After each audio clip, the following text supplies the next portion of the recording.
Bom dia a todo mundo. Hoje a gente tem a penúltima aula do curso. É a professora Maria Júlia que vai dar aula. Ela é professora aqui do Instituto de Psicologia e coordenadora do Laboratório de Estudos da Morte. É isso?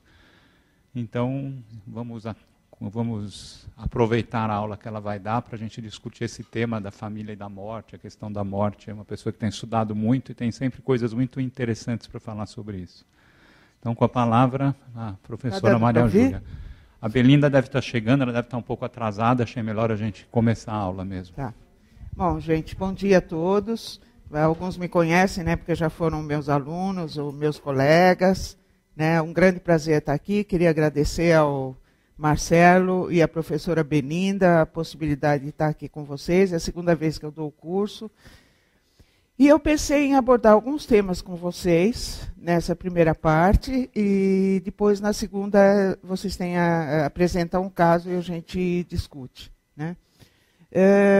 Eu pensei primeiro em passar em PowerPoint e tal, mas depois eu pensei que, vamos dizer, eu acabo ficando muito presa ao que está escrito no PowerPoint e eu acho que eu vou valorizar uma outra forma de trabalho. Gostaria que vocês fizessem perguntas quando sentirem necessidade. Né? A mim cabe falar sobre a questão da morte e do luto.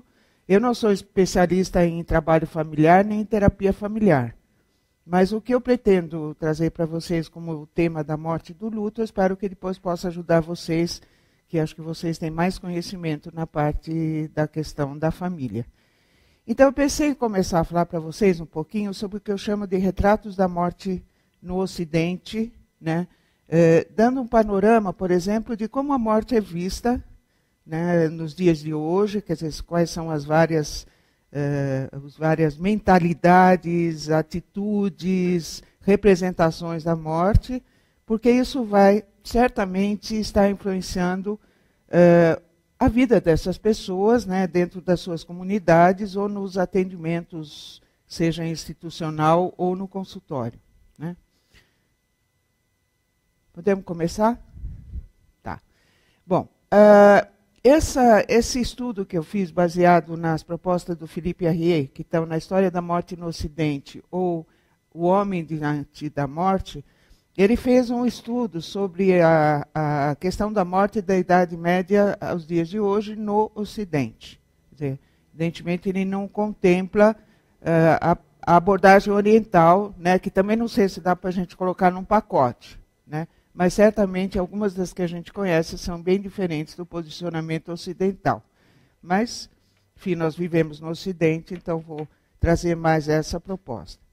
A primeira grande retrato, vamos dizer, que ele traz é o da morte domada, né? E ele não se fixa obrigatoriamente em épocas, embora certas épocas, algumas mentalidades prevalecem sobre outras, né? Na modalidade da morte domada, e domada entendida como domesticada ou familiar, né, é interessante a gente pensar que o que é muito importante aí é que, primeiro, a morte é um evento que faz parte da vida. Ela é conhecida pelas pessoas, pelo convívio. Ela não tem nenhuma intencionalidade de ser encoberta, de ser vista como algo que deva ser combatido, eliminado e tal, né? Nessa mentalidade, vamos dizer, a morte acontece muitas vezes em situação pública, né? Que seja em situações de guerras, por exemplo, que é bastante comum, situações de doenças tipo epidêmicas, catástrofes de vários tipos que sempre existiram, né? E mesmo no processo do adoecimento individual, uma das grandes perspectivas que a gente observa é a presença de pessoas em volta da pessoa doente, mesmo que gravemente enferma, e os rituais que são valorizados, que também muitas vezes acontecem em situação familiar e de grupo, como é o velório, enterro, cremação e outras modalidades que possam existir. Então, o que é interessante a gente ponderar, né, é que na mentalidade da morte domada, né, a morte é um evento público e social. Claro que a gente tem hoje isso também. A gente continua tendo guerras, a gente continua tendo catástrofes, e a gente continua tendo mesmo, em pequenos nichos, em algumas situações do Brasil, do interior do Brasil, da metrópole, modalidades de morte tomada. Por exemplo, pessoas que fazem velório em casa, com a presença de todo mundo, né? Rituais coletivos e que são valorizados, né? Então, vamos dizer, essa é a modalidade da morte domada. A grande questão dela é que, por ela ser pública, ela ser social, né, fica muito complicado quando ela, de alguma forma, não pode se manifestar. Quando há necessidade de ocultamentos ou quando não é possível esse contato. Então, uma das questões que envolve a mentalidade da morte domada é que o ser humano se prepara para a morte. Embora ela seja um fato que muitas vezes causa sentimentos, causa situações difíceis e tal, mas ela faz parte da vida das pessoas. E o fato dela ser familiar e domada, ela traz em si uma ideia de preparação. Nós vamos ver como isso repercute de alguma maneira nos dias de hoje também, numa outra questão que eu vou trazer para vocês. O Philippe Herré diz, num dos textos dele, que durante 19 séculos, muitas coisas foram comuns na morte. Tá? No século XX, houve uma mudança drástica na maneira de se encarar a morte, principalmente vinculada ao desenvolvimento da tecnologia médica, farmacêutica, enfim, quando a morte se tornou um assunto da ciência. Tá? Claro que o homem sempre se preocupou, o ser humano sempre se preocupou em saber como é que é a morte, como é que funciona, né? Em vários momentos, muitas coisas foram descobertas através do estudo dos cadáveres, do estudo das doenças, mas em nenhum momento anterior a esse houve uma perspectiva de combater a morte por meios científicos, né? Por meios tecnológicos. Porque o combate à morte está em muitos mitos, fábulas, histórias, lendas, nessa ideia de poder combater a morte. Mas usando elementos técnicos, né, é uma prerrogativa do século XX. Tá? E essa mudança que vem se construindo, segundo Herré, tem a ver com o fato de que o homem, ao estudar a questão das doenças e da morte, em algum momento houve a compreensão de que a morte passaria da ideia de ser domada familiar para ela ser, em termos dele, selvagem. Tá? Algo que não é conhecido, algo que se torna distante. Então, um distanciamento da morte começa a prevalecer no século XX em alguns lugares. Então, quais são as características da morte interdita, como ele chama? Interdita é um dos termos que ele chama, invertido é outro. Tá? Então, na morte interdita, começa a se ter a ideia de que a morte não faz parte da vida. É um elemento exterior à vida. Tá? Não é uma decorrência do processo da existência. E daí sai a ideia, também muito prevalente, por exemplo, que a morte tem que ser ocultada. Ela não deve ser mostrada. Então, exemplos disso, por exemplo, em algumas instituições hospitalares, por exemplo, quando tem que acontecer uma morte, ela acontece de madrugada, tá? Longe das vistas. Quando ela acontece durante o dia, ela é cercada de biombos, né? E as pessoas que estão em volta, por exemplo, nos quartos coletivos ou nas UTIs e tal, não se diz nada. Como se essas pessoas não ouvissem os barulhos, a movimentação e tal. Né? Uma outra forma seria o seguinte: acontece um processo de morte de qualquer tipo de modo, numa instituição, e a decisão da instituição é que o dia deve ser como outro qualquer. Então, se tem festa junina, vai ter festa junina. Se tiver não sei o quê, porque a vida continua. Tá? É um outro exemplo de como a modalidade da morte interdita se apresenta. A outra, sim. Acontece uma morte na família, vamos poupar as crianças, porque elas podem sofrer muito, podem não entender, então é melhor não falar, para poupar. Tá? Então, poupa-se o indivíduo da morte que vai acontecer.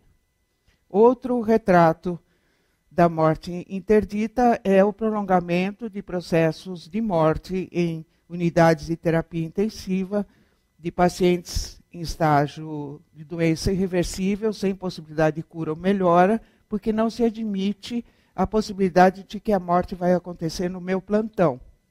Se aconteceu no plantão do outro, dane-se. Mas no meu, não. Porque eu não fui preparado para lidar com a morte. Então, a morte, que é um elemento que faz parte, que nós vamos ver na questão do luto, que se entra em processo de luto por vários tipos de perda e mortes, etc. Né? De repente, quando o indivíduo se torna profissional de saúde, ele esquece. Né? Ele passa por uma formação que deforma. Né? Que ele chega no final do curso e diz assim, eu não fui preparado para lidar com a morte. Bom, claro que eu estou exagerando um pouco, né? Mas ele vai chamar de invertida. Oi, Belinda. Tudo bem? Ele vai chamar de invertida porque algumas características que eram comuns à morte domada não vão existir na morte invertida ou interdita. Por exemplo, muitas vezes a morte se torna um evento solitário. Então, as pessoas, vamos dizer, principalmente nas instituições hospitalares, muitas vezes acabam morrendo sem a presença de pessoas significativas e tal, porque não há horário da visita, por exemplo. Claro que eu estou exagerando um pouco, algumas coisas já mudaram, né? Mas em outras não mudaram ainda. Então, tem instituições onde, por exemplo, mesmo para pessoas gravemente enfermas, os horários de visita são restritos, e aí pode acontecer efetivamente da situação de morte ocorrer e a pessoa estar sozinha, rodeada de profissionais, mas não de pessoas que sejam próximas. Né? A ideia de que a morte faz parte da vida inverte-se para que a morte não faz parte da vida e ela deve ser combatida, oculta, é vista como fracasso. Então, algo que faz parte da vida é vista como fracasso. E aí o que eu costumo, né, quando eu dou aula para grupos de profissionais de saúde, como até é o caso, eu não sei se aqui nós somos todos psicólogos. Quem mais temos aqui? Oi? Assistente social? Oi? Enfermeira? Pedagoga? TO? Algum médico? Se a gente pensar que a morte vai acontecer com todos, então é 100% de fracasso, certo? Se eu assumir que a morte é fracasso, é um caminho certo para uma experiência de fracasso também profissional, fracasso de vida, sensação de impotência e menos-valia do trabalho. Né? Isso explica o alto índice de colapso entre profissionais de saúde. Tá? Então, como se o trabalho de cuidar de uma pessoa gravemente enferma, mesmo ajudar no processo de morrer, ajudar não eutanásia, mas ajudar, por exemplo, de aliviar o sofrimento e tal, é considerado como um trabalho de segunda linha ou sem valor e tal. Então, isso é uma mentalidade que precisa ser invertida, né? De novo. Claro que há pontos interessantes para a gente pensar, quer dizer, com todo o avanço da tecnologia médica e farmacológica e tal, muitas doenças hoje têm cura, ou se não tem cura, a pessoa pode viver com ela por muito tempo, até com boa qualidade de vida. Então, esses são os aspectos naturais, quer dizer, não dá para apagar esse lado da história. Né? Onde a coisa fica complicada é quando se perde a medida disso. Né? E aí você tem situações que hoje acabam trazendo uma mentalidade de que as pessoas têm muito medo de morrer, não talvez também pelo fator de extinção, pelo fator da finitude, mas também porque tem a ideia de que vão sofrer muito na hora da morte, vão ter muitas dores, vão ter o processo prolongado. Isso, na minha opinião, explica o motivo por que tantas pessoas pedem eutanásia. Mas isso é um outro ponto para discutir que não cabe aqui nessa aula. Então, a mentalidade da morte interdita ou invertida está muito presente nos dias de hoje e ainda na sociedade que, vamos dizer, diz que não sabe falar sobre a morte, não quer falar sobre a morte, nas instituições onde as pessoas são atendidas, instituições de saúde de diversos tipos, né? Nas instituições escolares, quer dizer, não se fala, nas escolas não se fala sobre morte. Nós temos crianças hoje envolvidas em situação de violência, em situação de que perdem familiares, que perdem amigos, e ninguém fala sobre isso. O dia de aula é normal, português, matemática e tal, ninguém fala sobre isso. Né? As crianças vamos dizer, a ideia de que não vai se falar sobre isso, só que ela vê a exaustão na TV, imagens de morte, coisa assim, mas não se deve falar para ela sobre uma intimidade da morte. Né? Então, esses são os problemas da morte interdita que vocês vão encontrar. Tá? Que é isso? Tem ainda um celular.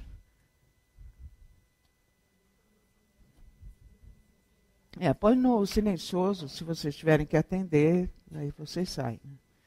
Bom, aí eu vou falar de uma outra modalidade, que é a morte escancarada, que também não é uma prerrogativa do século XX e XXI, ela sempre existiu, que é a morte que invade a vida das pessoas. Né? A morte que entra sem ser chamada, como se alguma vez ela fosse chamada. Algumas vezes ela é chamada. Muitas pessoas que pedem para morrer, que estão cheias da vida, que fazem alguma coisa e tal. Então a gente pode dizer que para algumas pessoas ela é até desejada. Mas vamos dizer, em muitos momentos ela é indesejada, ela é fora de hora, não sei o quê. Mas tem uma forma que é muito invasiva, né? Que eu chamei de escancarada, esse é um termo meu, porque ela entra de fato na vida das pessoas, né, pela porta, pela janela, pela rua, pelo lugar onde você está andando, etc., que é a morte da violência, que é a morte dos acidentes, né, e que, vamos dizer, ela tem um alto grau de imprevisibilidade, se é que a gente pode chamar assim, né, quer dizer, ela não é esperada, você não espera sair na rua e levar um tiro, embora você saiba que isso pode acontecer. Mas você acha que, de alguma forma, isso não vai acontecer, que você vai continuar fazendo as atividades previstas para o dia. Né? E ela atinge muito fortemente por um grau de vulnerabilidade, porque mesmo que você tenha a sensação de que você está protegido e tal, você não tem muitas vezes como se proteger, a não ser que você se enfie embaixo da cama e torça para que a cama não caia na sua cabeça. Né? Ou que um caminhão, um ônibus invada a sua casa, ou o avião cai em cima da sua casa e tal. Então você tem graus de possibilidade de prevenção, mas não tem essa sensação de vulnerabilidade, essa sensação de que você está exposto, fica muito presente em situações de morte escancarada. Ela sempre existiu, porque guerras sempre existiram, acidentes, enfim, catástrofes, né? E até buscas, vamos dizer, de situações em que as pessoas iam para os lugares para assistir processos de morte. Né? Lutas, a coisa dos gladiadores, enfim, aquela coisa de você ir assistir espetáculos de morte. Então isso não é prerrogativa do nosso tempo, e sempre existiu e continua existindo. Há um fascínio também pela morte, né, pelas tragédias, as pessoas ficam ligadas, ficam olhando, ficam horrorizadas, mas ficam. Né? E uma outra modalidade de morte escancarada é a morte pelos meios de comunicação. Esta é prerrogativa dos nossos tempos, né? Quer dizer, hoje é a televisão, cinema, etc., traz imagens de morte, divulga situações, acontecimentos online e no mesmo momento, né? Então há esse convívio, vamos dizer, com a morte muito, muito direto. A diferença da morte íntima, vamos dizer assim, a morte que acontece com a pessoa, da família, com alguém próximo, que me toca e tal, e a morte escancarada, é que, vamos dizer, nessa você tem um grande privilégio das imagens, dos acontecimentos, não sei o quê, e você tem muitas vezes uma sucessão, vamos dizer, de imagens, de situações e um texto, que eu costumo dizer, muito precário. Então, o exemplo que eu costumo dar é o seguinte: vocês vejam na televisão, nos noticiários de quase todas as redes televisivas, quando acontece uma tragédia, né, ou uma situação de morte violenta, ou de alguma pessoa que toca muito aquela comunidade, né, as pessoas chegam lá, né, há uma pequena fala inicial contando da tragédia, aí chega o repórter, coloca o microfone na boca de uma pessoa que está no meio da tragédia, pede para falar alguma coisa, essa pessoa começa a falar, chora, imediatamente muda, né, porque não dá tempo de falar muito, nem de elaborar muito. Né? E quando eles chamam algum profissional para comentar e tal, esse profissional normalmente tem muito pouco tempo para comentar qualquer coisa quando já é feito o corte. Né? Ou, normalmente, o entrevistador já fala uma série de coisas e pede só que o especialista confirme. Né? Então, essa é mais ou menos uma forma. A outra é a sucessão de imagens e tal. Mesmo no cinema, há uma categoria de filmes, né, que explora realmente a alta tecnologia no modo de produzir mortes espetaculares. Então, a morte como espetáculo sempre existiu, mas pelos meios de comunicação ela existe, vamos dizer, hoje muito mais presente. Então, a gente vê pessoas consumindo morte no sofá. Como eu digo, senta e consome. Então, isso explica aumento de audiência e tal. Porque quando a gente uma vez fez uma crítica, né, chamou pessoas para debater o tema e tal, disse, mas não dá para demonizar só os meios de comunicação e tal. Claro que não, né, porque há uma reciprocidade com aquele que assiste. Né? Então, enfim, há um combinado aí. E aí você tem esse paradoxo, não sabemos falar sobre a morte, mas a gente consome, vê, assiste morte o tempo todo. E um perigo que a morte escancarada está trazendo, sempre trouxe, mas a gente vê nos dias de hoje, é que acontece tanta morte, né, que ela passa a ser um evento natural. Ela deixa de ser um evento que toca, que mexe, que envolve, porque ela é comum. Então, ela é frequente, mas ela não é um evento normal, vamos dizer, no sentido de que, bom, então aconteceu e vamos tocar. Né? Então, isso é uma coisa que eu tenho visto já em outros estudos também, por exemplo, que fazem trabalho quando ocorrem, vamos dizer, situações de muita morte, por exemplo, países que têm guerrilha o tempo todo, que têm facções que lutam entre si, a morte faz parte do cotidiano, essas pessoas, de alguma forma, às vezes já ficam congeladas. Né? Como se ela entrasse em processo de luto, ou pelo sofrimento, ela não aguentaria de tanto sofrimento, porque essa situação está o tempo todo. Né? E a gente começa a observar esse tipo de coisa também em regiões que tem muita violência na cidade e tal, né, que isso acaba acontecendo. Então, essa é a morte escancarada. Você estava falando de morte escancarada, eu pensei no atentado de 11 de setembro e nos atentados terroristas e na questão dos homens-bombas. Não sei se você teria alguma coisa a comentar, se você acha que é um pouco diferente dessa morte escancarada, é igual, no certo sentido. Vamos dizer assim, 11 de setembro e outras tragédias que houve, vamos dizer, provocadas de alguma maneira, não são situações naturais, são provocadas, né? Você tem uma situação de morte coletiva, né, em que, vamos dizer, são tragédias de tamanhos muito grandes. Quer dizer, o 11 de setembro, de alguma forma, não era esperado.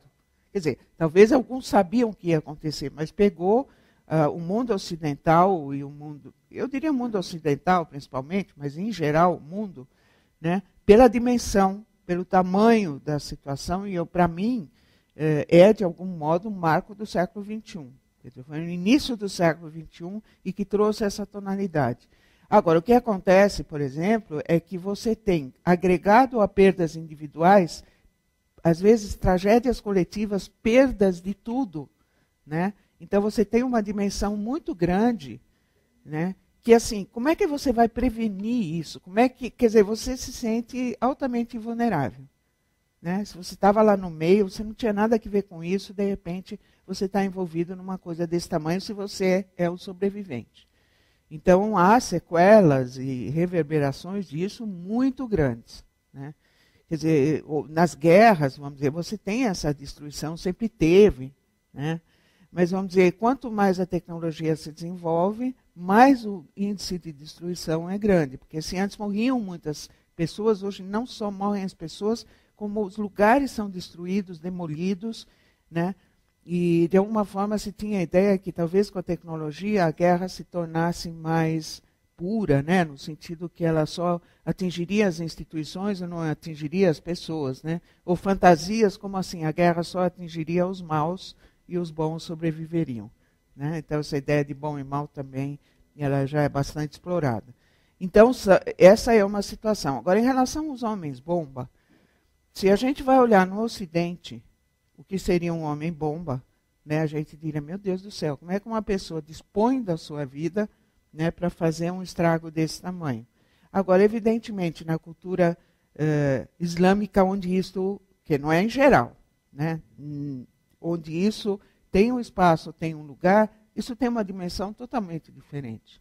Né? É um ideal, né? As pessoas buscam, né, uma maneira de lidar com as forças inimigas e tal, além do que existe a promessa do que virá depois, né, das 1000 virgens, ou sei lá, qualquer coisa, que para nós, por exemplo, não faz sentido. Então eu diria que a gente não deveria comparar as culturas, né, porque elas têm valores diferentes, mas de qualquer jeito o estrago dos homens-bomba para culturas ocidentais é muito grande. E eu diria para você uma coisa, quer dizer, a nossa moeda de troca é a vida. Tá? Quer dizer, tem assim, a vida ou a bolsa ou a vida. Né? Então você normalmente pega a bolsa e entrega. Quando isso é de alguma forma conturbado, né, porque já não interessa a bolsa, interessa a vida, a gente fica sem saber o que fazer. Tá? Porque para a nossa cultura ainda a vida é de um valor grande. Tá? Então, essas são as situações complicadas, né? A morte escancarada, quer dizer, para vocês que vão trabalhar com famílias em diversas instâncias, por exemplo, vão trabalhar numa situação de emergência, desastre, realengo. Aí vamos pegar uma situação que aconteceu agora, realengo. Né? Você tem ali, primeiro, o núcleo da tragédia. Né? Escola, crianças, né? Crianças mortas, crianças muito feridas. Né?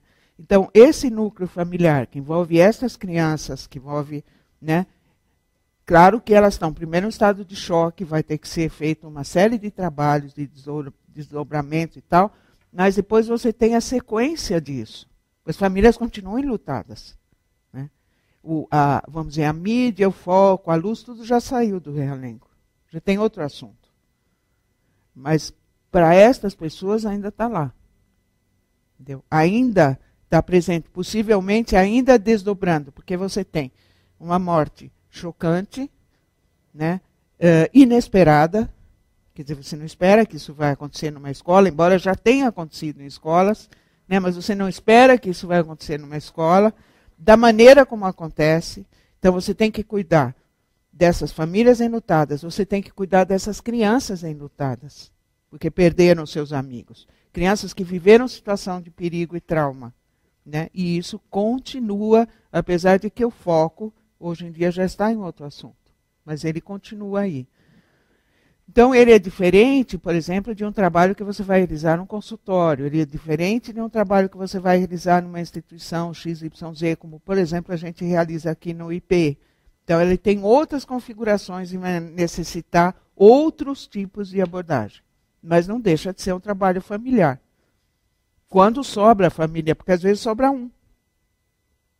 Né? Às vezes a crueldade é tanta que uma pessoa perde toda a família e sobra um.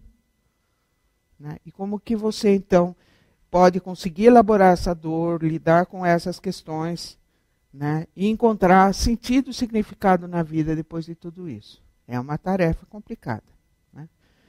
Então, isso faz parte do trabalho também. É uma modalidade de trabalho familiar, tem se desenvolvido, né? Você tem hoje cursos de preparação para profissionais que trabalham em situação de emergência, né? Para poder dar conta desse tipo de trabalho. Na minha opinião, é o mais difícil que tem. Mas isso é a minha opinião. Tá? Então, essa morte escancarada. Eu também falo de um outro tipo de morte, né? Que na verdade não é um outro tipo, mas seria a morte domada atualizada. Né? Quer dizer, dentro de um contexto histórico, né, onde você já tem o desenvolvimento da tecnologia médica, você já tem as instituições hospitalares, não mais só para cuidados, mas para processos de cura. Né? Você tem hoje toda uma sofisticação e, vamos dizer, como contrapartida à morte interdita, uma retomada da morte individual, da morte própria, da morte que pertence à pessoa. Como diz a Marie Denezel, que é uma autora francesa, que escreve sobre cuidados paliativos,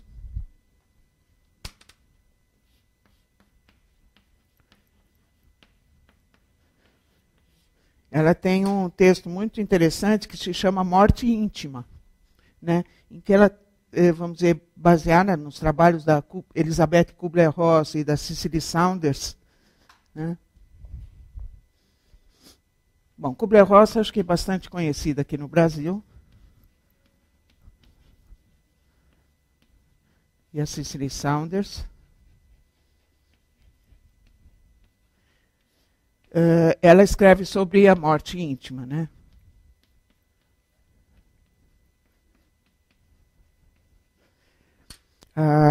Kubler-Ross, 1950, né, começa a fazer um trabalho de resgate, por exemplo, de ouvir pessoas próximas da morte sobre o seu sofrimento, sobre como é se desligar da vida, enfim.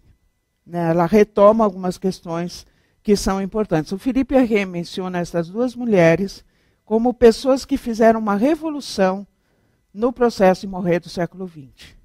Elas retomaram aquela ideia de que a morte é um elemento pessoal, ela está inserida dentro de uma família, né? E tem as características e as tonalidades de cada pessoa. Né?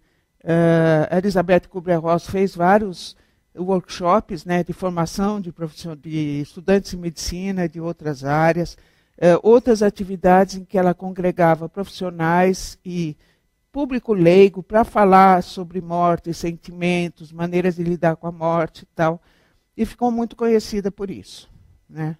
Ela tem lá os 5 estágios, né, que a pessoa passa quando tem o diagnóstico de uma doença ou a notícia da morte de alguém, e algumas pessoas acham que isso é o trabalho dela. Né? Mas ela escreveu muito mais do que isso, ela tem 20 obras escritas, eu acho algumas delas exemplares, outras eu tenho dúvidas, mas enfim, ela tem uma obra bastante vasta. Né? Para quem tiver interesse, basta entrar com o nome dela e vocês vão descobrir que há muito material para ser lido. A Cicely Saunders é a pessoa que fundou o programa de cuidado. Quer dizer, não é que ela fundou, ela retomou a questão dos cuidados paliativos, né, que é o cuidado a pacientes gravemente enfermos, onde a perspectiva não é mais de cura e tal, mas é de acompanhamento do processo do adoecimento, alívio e controle de sintomas, busca de qualidade de vida, e a retomada de um trabalho de cuidados a pessoas que estão vivendo seus processos de adoecimento e morte e familiares. Então, dentro de cuidados paliativos, o trabalho familiar está agregado. Então, se vocês vão numa instituição hospitalar brasileira, né, vocês vão ver que muitas vezes a família está relegada a algum lugar. Às vezes ela nem tem o lugar onde ficar. Né? Quer dizer, os cuidados são dados ao paciente e muitas vezes o familiar é entendido como alguém que não é da nossa responsabilidade. Ou é da responsabilidade de uma parte da equipe. Serviço social, muitas vezes, às vezes até para buscar recursos, benefícios, mas não, vamos dizer, um acompanhamento. Em alguns lugares o acompanhamento está incluído, às vezes o psicólogo também configura essa equipe, mas uma parte da equipe considera que isso não é seu trabalho, que não deve gastar tempo com isso. Né? Então você vê, às vezes, a família rodando sem saber para onde vai e o que faz. Quando a Cicely Saunders pensou, e depois foram estabelecidos os princípios dos cuidados paliativos pela Organização Mundial da Saúde, a família passou a ser núcleo de atendimento da equipe. Então, a equipe pensa junto e o atendimento familiar faz parte. Então, aí você tem as diversas modalidades de atendimento familiar, junto com o paciente ou especificamente para a família.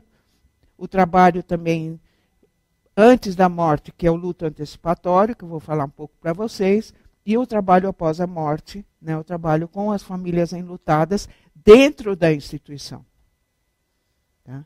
Aqui no Brasil a gente ainda não tem isso muito bem desenvolvido. Cuidados paliativos, sim, está se desenvolvendo cada vez mais. Hoje existem várias instituições que abordam cuidados paliativos, São Paulo e também em outras partes do Brasil, onde essas questões são postas. Tá? Cuidado ao paciente, alívio e controle de sintomas, qualidade de vida e abordagem psicossocial espiritual. Espiritual entendida como atendimento, não como dogmatização, conversão religiosa, nada disso. É cuidado às questões espirituais.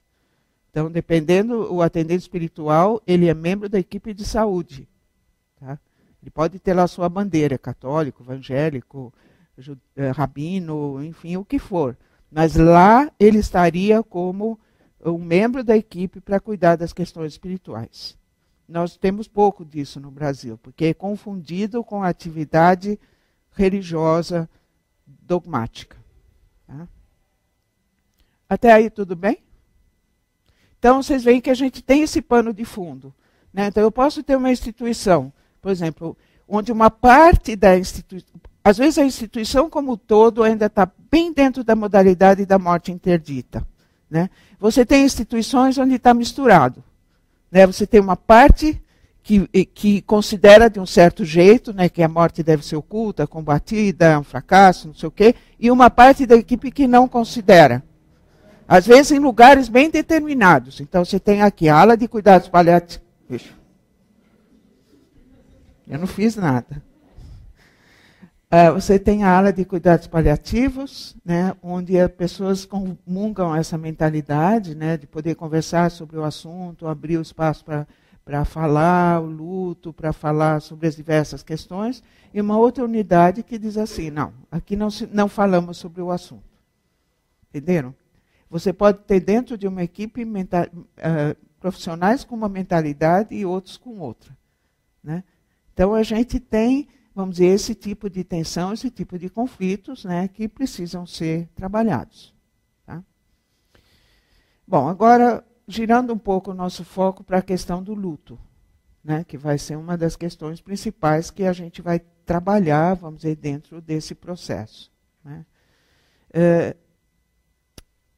Existem várias teorias sobre luto, né, boas, todas elas com várias dimensões e explicações sobre o luto, quer dizer, realmente para quem trabalha nessa área, ler o texto do Freud, Luto e Melancolia, é uma necessidade. Eu, não sendo psicanalista, eu considero um texto fundamental para mim na compreensão de vários processos. Né? Existe todo o trabalho do Bowlby, que era um psicanalista, e depois brigou lá na sociedade e desenvolveu o seu próprio trabalho sobre a questão da formação do apego, dos vínculos, separação e luto. Né? Você tem hoje vários autores que escrevem sobre a questão, quer dizer, a bibliografia do luto é cada vez mais vasta, né, em diversas abordagens e com diversas modalidades, inclusive no Brasil. A gente tem vários textos sobre luto. Né? Quem tiver interesse pode escrever para mim depois, eu vou deixar meu e-mail e eu mando a bibliografia para vocês que eu costumo usar nos meus cursos. Né? Tem, no momento, acho que 12 ou 13 páginas. E cada ano aumenta. E aí brinco com os alunos. Né? Não pode morrer antes de ler tudo.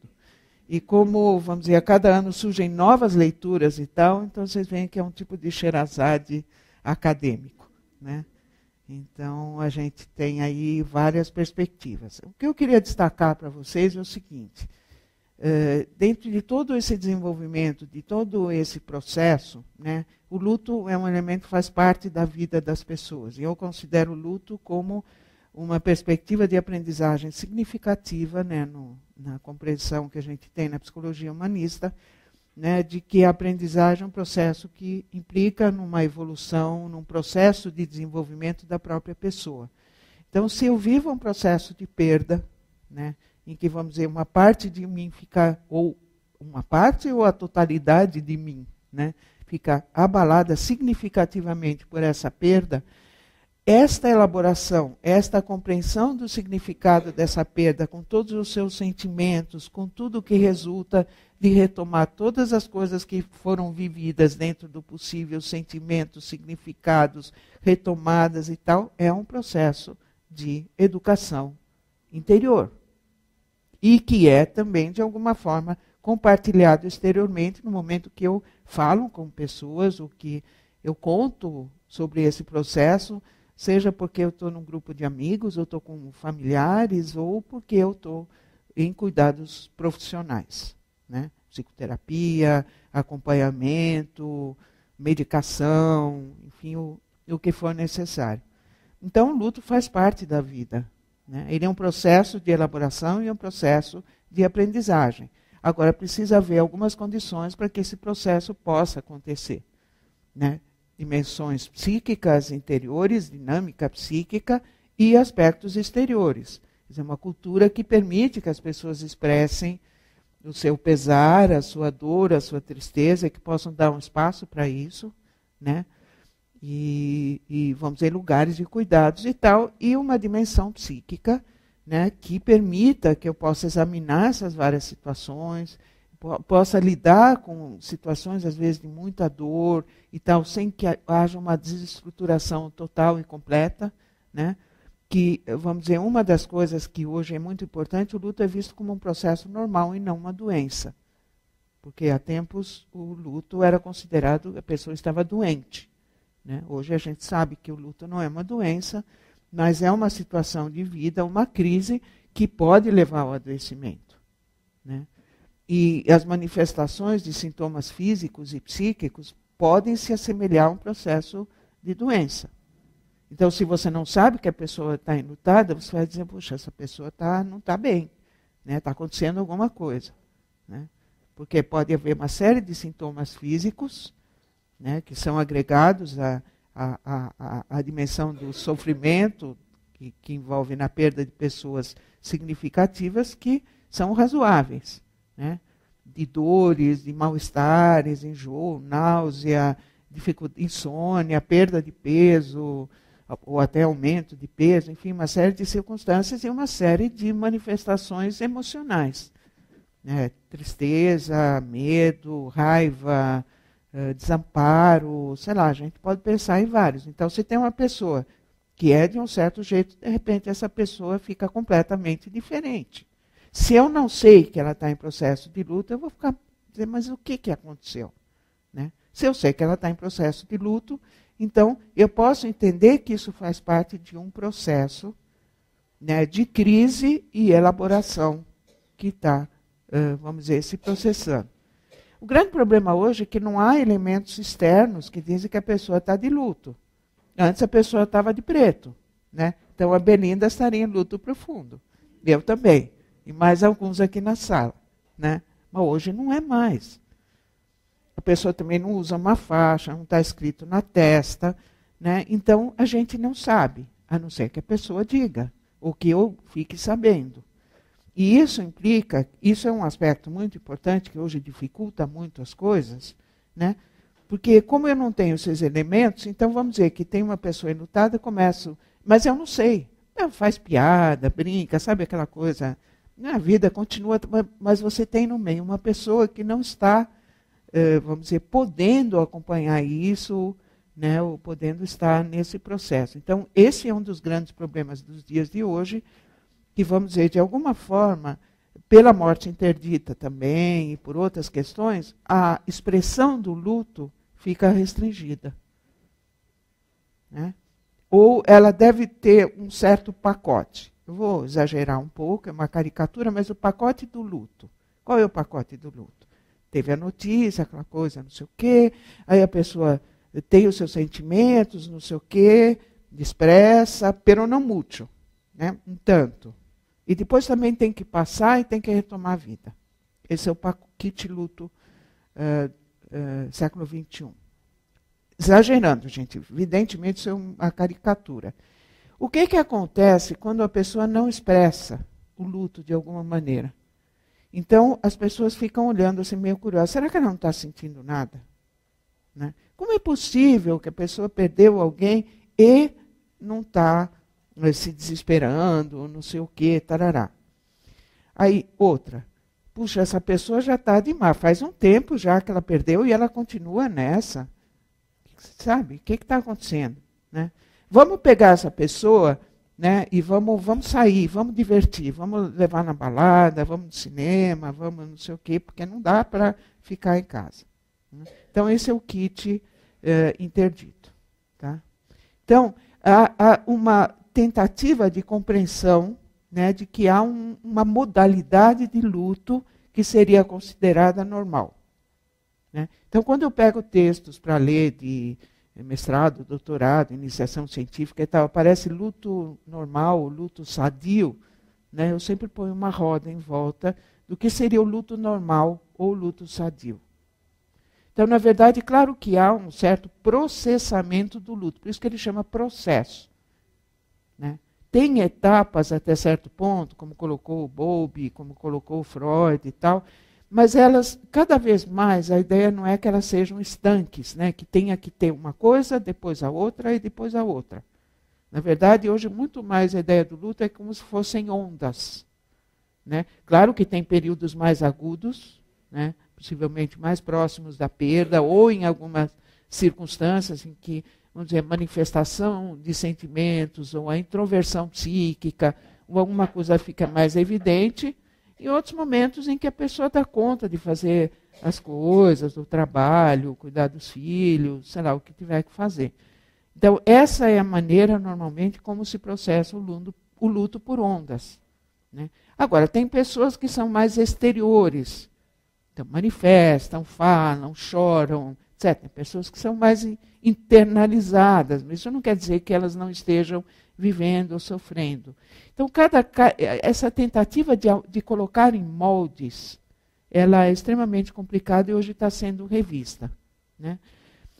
O que o Bowlby começou a colocar, e outros autores também, bom, primeiro ressaltar que o Freud falou em trabalho de luto, e eu acho que essa é uma ideia muito interessante, porque é um trabalho psíquico, muito intenso, que envolve desde assim o desligamento, mas não é o desligamento no sentido de ruptura e esquecimento, mas são desligamentos, né, da energia psíquica, né, da pessoa que foi perdida, né, e religações que vão acontecer ou não.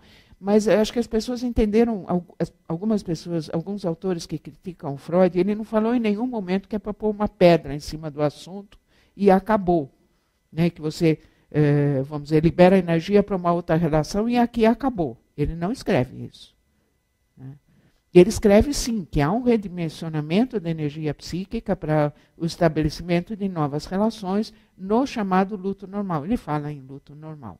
Tá, com um processo normal. Mas eu entendo o normal no sentido assim, um luto que não, vamos dizer, vai levar no final do seu período a um adoecimento ou o risco da própria morte.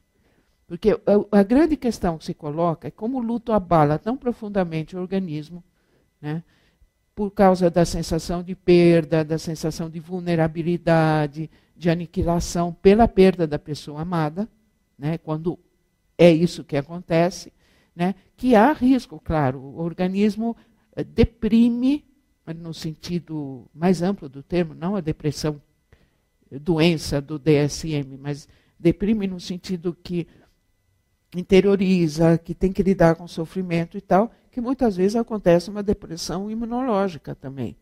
Então, a possibilidade de adoecimento pós-luto é grande. Tá? Então, isso precisa ser cuidado, evidentemente, não só na dimensão psíquica, mas na dimensão física. Então, às vezes, as pessoas precisam ir ao médico, precisam também de algum tratamento nessa parte. Né? Agora, com o desenvolvimento do processo de luto, quer dizer, o organismo também vai se fortalecendo, físico e psíquico, e vamos dizer, essa vulnerabilidade vai possivelmente diminuindo, né, no decorrer do tempo. Quando ela não diminui, e aí não é que a gente tem um pacote de como a gente espera que seja a coisa, mas quando a gente olha para uma pessoa e vê que ela está com um sofrimento muito intenso e que, vamos dizer, de alguma forma está impedindo essa pessoa de retomar, de, enfim, encontrar um alívio, uma compreensão para isso, né? Vamos dizer, a necessidade de um trabalho, de um acompanhamento, pode se fazer necessária. Eu digo pode se fazer necessária porque muitas pessoas cuidam do seu processo de luto sem precisar de ajuda psicológica. Precisa de cuidados. Né? Isso eu sempre digo, uma pessoa enlutada precisa de cuidados. Então, tem amigo, tem família, né? Tem as pessoas que fazem parte, os colegas que fazem parte desse contexto, que podem ser de grande ajuda. Né? Mas também nada contra que a pessoa vá buscar um atendimento porque ela acha que precisa, porque ela acha que é importante e tal. E aí o trabalho psicoterápico, nas suas mais variadas abordagens teóricas, pode ser interessante.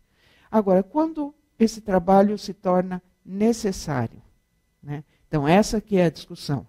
Né? Será que porque essa pessoa tem uma ameaça de adoecimento, essa pessoa tem ameaça de adoecimento psíquico, quer dizer, uma depressão que se torna resistente e que, vamos dizer, não consegue se passar por isso, né? Outros tipos de adoecimento psíquico e risco de morte. Morte por adoecimento, morte por suicídio. Então, um grande índice de suicídios após enlutamento. Então, quer dizer, todo enlutamento leva a suicídio? Não. Mas muitos processos de luto levam à ideação suicida. Vou corrigir a palavra, não é ideação suicida, é desejo de morrer. Tá? Desejo de morrer porque não aguento viver sem a pessoa. Então não é para entrar em pânico. Né? Quer dizer, até certo ponto isso faz parte. Quando é que isso se torna um risco? Quando isso começa a ficar excessivo, frequente e por longa duração.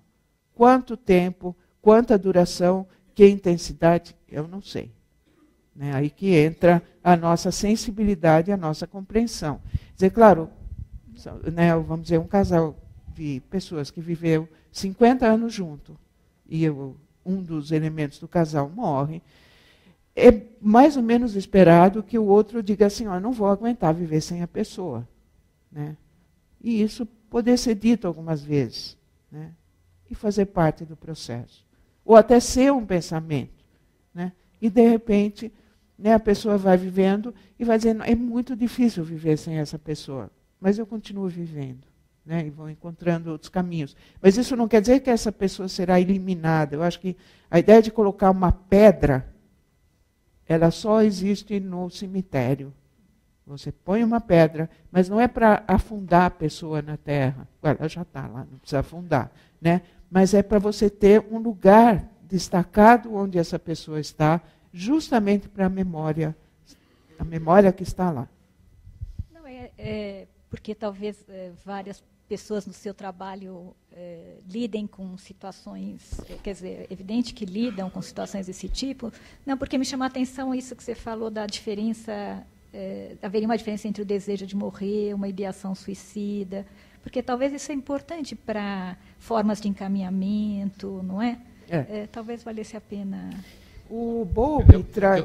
Eu pensei um pouco em histórias, né, da literatura ou de mitos que trazem isso. Eu lembrei do Tristão e Isolda, né, que o Tristão morre, a Isolda morre também para encontrar num outro mundo e ter a união. Né. O Wagner acho que trata isso na ópera e tem várias outras situações, né, de histórias onde o herói morre e a heroína se suicida em seguida como um mito de um amor eterno que vai ser no além. Não sei se não tem a ver com isso que você está falando também. Isso é uma história muito explorada, né, nos romances e nas óperas, principalmente, né, que tem um caráter dramático intenso, mesmo no cinema, nos quadros. Né, essa ideia do sofrimento tão grande. É uma pergunta? É só um espreguiçamento. Tá bom. Essa ideia, vamos dizer, da ideia de acompanhar a pessoa, quer dizer, porque eu não aguento viver sem ela, ou porque é um desejo mesmo. Quer dizer, a criança pequena já tem esse desejo, né, quando acontece a morte. Eu vou falar um pouco mais disso, mas enfim, quando tem essa ideia de que morre alguém significativo e ela quer se juntar com essa pessoa, que ela acredita que é possível. Né? No caso do adulto, evidentemente, o conhecimento já existe, mas a emoção está aí. Agora, por que eu fiz a diferenciação? Talvez porque a ideação suicida acaba ficando como um termo muito forte, porque aí já implica não só no desejo de morrer, mas já, às vezes, pensar na forma de fazê-lo. Né? Agora, o Bowlby traz uma questão que é interessante, que assim, várias coisas podem acontecer no processo de luto normal, que acontecem depois num processo de luto complicado também. O que vai diferenciar é a repetição, a intensidade e o risco de vida. Né? Então, se a ideação suicida, quer dizer, o fato de uma pessoa dizer, puxa, eu acho que eu não vou aguentar viver sem essa pessoa, eu quero morrer também, e isso poder ser contextualizado de alguma forma, compreendido, elaborado, e, enfim, está lá, quer dizer, o desejo de estar com essa pessoa, mas isto vai implicar em ações que podem levar a isso ou não, enfim, o poder balancear isso. Né? Claro que se houver uma ideação muito frequente, constante, né, e já com algumas situações que podem indicar isso. Então, desde uma coisa mais, vamos dizer, de uma linha assim, então eu não vou mais tomar a medicação que eu estava tomando, vou me colocar em situações de risco para acontecer alguma coisa. Né? Ou, vamos dizer, uma tentativa efetiva. Né? Quer dizer, vou tomar um monte de remédios, eu vou, sei lá, abrir o gás, ou vou, qualquer coisa desse tipo. Então, o risco existe, isso que eu quero dizer. Quer dizer, as pessoas em processo de luto estão mais vulneráveis. O que eu vou ter que balancear no atendimento clínico, né, acompanhando essas pessoas, é o quanto, vamos dizer, a possibilidade do decurso, do prazo, do tempo, da elaboração e tal, vai permitir que essa pessoa possa, vamos dizer, lidar com a perda, mas não colocar a sua vida em risco também. É difícil. Né? Porque se você vai buscar parâmetros como estão colocados, por exemplo, nos manuais, a gente perde o que a gente está falando aqui, né, de uma compreensão mais fenomenológica do processo de vida dessa pessoa. Né? Porque aí não cabe nos índices do DSM, nem do CID, nem de qualquer outro manual. Claro que houve vários autores que tentaram colocar esses índices e tal, mas eu acho que a tendência maior é a gente poder observar o decurso de prazo, né, e o tempo de elaboração da pessoa. Volto a dizer, quer dizer, cada um de nós faz compreensão dos textos. A minha compreensão do texto do Freud, do Luto e Melancolia, é que no Luto e Melancolia começa parecido. Se você não conhece a história da pessoa, você pega a pessoa naquele momento, os dois processos são muito parecidos. Só que o seu caminho depois é completamente diferente. Até porque as pessoas, né, na melancolia, ou, vamos dizer, dizendo processos depressivos profundos ou outros, não conseguem muitas vezes entrar em processo de luto. Porque a barreira da depressão, ela muitas vezes não permite que você faça o caminho para fora, que é perceber a perda que foi, quem foi perdido, como essas, né? Porque toda a energia psíquica está rodando em volta do seu processo depressivo. Eu tenho medo de usar a palavra narcísico, não sendo, né, analista, enfim, mas compreender um pouco que está tudo voltado para dentro de si e não há possibilidade, então, de fazer o processo do luto. Agora, isso quer dizer que a gente lava as mãos e acabou? Não. Quer dizer, a gente vai ajudar dentro do processo para que o processo de luto possa ser feito. Porque, na minha compreensão, se o processo de luto não é feito, o negócio fica congelado lá. Aí é muito complicado. Entenderam? Ou está complicado? Diga.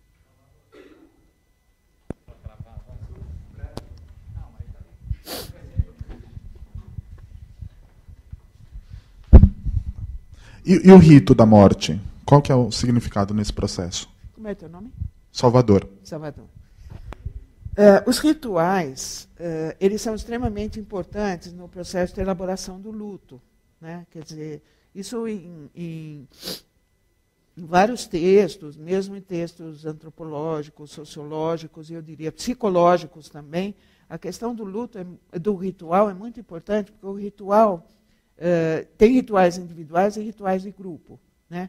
Mas a ideia do ritual, de alguma maneira, é essa possibilidade de, através de certos atos, de certas manifestações, você procurar dar algum sentido a essa situação que foi vivida, que foi, enfim, que está sendo passada. Então, você tem rituais coletivos em que as pessoas se juntam, os familiares, a comunidade e tal, e você tem, então, manifestações que sejam via orações, que sejam via, por exemplo, fazer alguma ação física, plantar uma árvore, colocar uma pedra, não sei, fazer algumas coisas desse, escrever textos, etc., que dão esta ideia, primeiro, de que a coletividade está junto, as pessoas estão vivendo esse processo e ajudando a dar um certo sentido a ele. Né?